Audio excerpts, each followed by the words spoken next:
Inteligência artificial é o assunto do momento, né não? Pois é, e mesmo assim, todo mundo tem muitas dúvidas sobre o tema. Por isso hoje a gente trouxe um cara que manja muito de inteligência artificial, Roberto Martini, da FlexCX.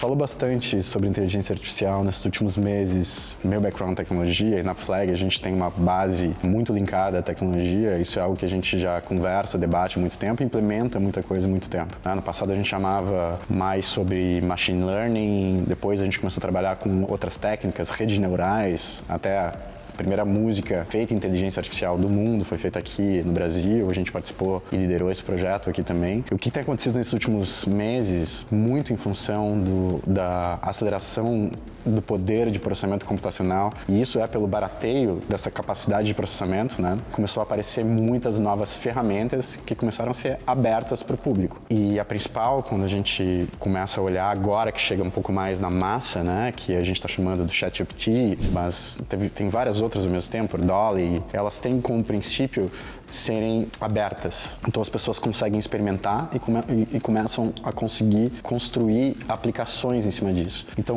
usam a capacidade de processamento dessa ferramenta e a arquitetura dessa ferramenta para construir outras coisas e outros usos. E por isso que a gente viu isso se espalhar no mundo inteiro, né? Porque começam a ter usos específicos. Na publicidade, um dos desafios, a gente sempre levou a parte de tecnologia muito mais para a área técnica, né? Muito menos para a área criativa, de alguma forma. E o que a gente vê nesses últimos meses, toda a exploração, não toda, né? Mas boa parte da experiência, ela se apresenta na área criativa. Coisas que eram muito difíceis de serem feitas, agora começam a aparecerem e parecerem possíveis, né? Como a gente usar ela dentro do dia a dia como uma ferramenta para insights criativos ou até criação de ideias. Então, sem dúvida, isso vai alterar o workflow do dia a dia, né? Porque é muito mais rápido, é muito mais eficiente e boa parte do trabalho de uma agência de comunicação, claro que tem todo o brilho criativo e toda a parte muito essencial do que uma agência faz, mas tem toda uma parte que é muito operacional, principalmente nas grandes agências, é muito operacional. E isso, obviamente, otimiza muito o dia a dia. Então, sem dúvida, a gente vai começar a ver uma otimização e, claro, que isso influencia também o mercado de trabalho e as funções, né? Eu acho que aí é onde a gente entra muito mais nas dúvidas e nas questões, né? Que é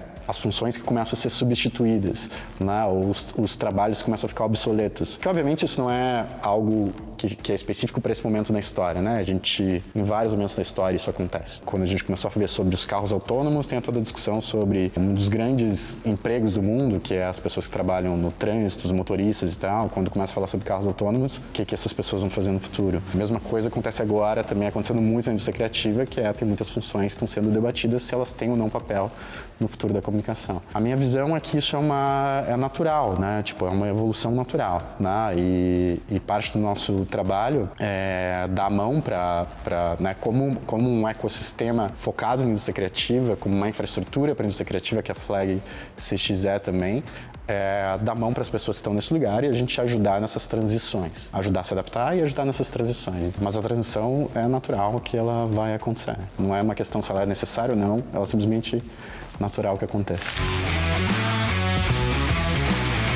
Tem duas perspectivas, eu acho. Pelo menos eu tenho duas perspectivas. Não tem como as coisas mudarem mais devagar. Menos do que a profissão específica, mas o tipo de postura de uma pessoa que ela quer ser ativa no trabalho ou no dia a dia, ativa na sociedade, se expressando através do trabalho, ela tem capacidade de se adaptar cada vez mais rápido. Então é uma pessoa que ela, em vez da adaptação ser um problema, ela entender a adaptação como uma condição que é a natureza do que é trabalhar hoje em dia. Não ser tão apegado a uma função ou um skill, e sim ter a capacidade de se adaptar. E olhar para isso como não um problema, mas isso é parte do meu processo de trabalho agora. É um tipo de postura que a gente não está tão acostumado a fazer, porque a forma que a gente foi educado, construído e tal, é para a gente chegar em algum lugar. E a gente já viu esses estudos dessas gerações novas, todas falando que eles não vão ter uma profissão, vão ter várias profissões, então você tem que olhar para a adaptação como uma condição natural. A outra coisa que existe, todo movimento que ele é agressivo desse jeito, tem um outro lado também, que é da super especialidade. Quando as coisas se transformam tão rápido, algumas coisas elas são relevantes e se perpetuam. A pessoa que consegue ficar sentada em cima de uma coisa e ser a melhor pessoa em cima daquela coisa e conseguir se manter consistente em cima daquilo tem muito valor ao longo do tempo. É yin yang mesmo, né? Sempre que a gente tem uma tendência aqui, a gente tem uma contra-tendência de cá. E o mundo sempre foi assim. Não tem uma coisa que ela sempre domina. Depois que a gente chega uma hora que estoura, a gente volta de novo, estoura, a gente volta de novo, e assim vai. É assim que a gente olha para o passado e assim que a gente enxerga o futuro também. Então, existem essas duas perspectivas ao mesmo tempo. Eu acho que nesse momento, o status quo do nosso tempo está muito mais linkado à adaptabilidade. Porém, não dá para dizer que a super especialidade não tem valor também.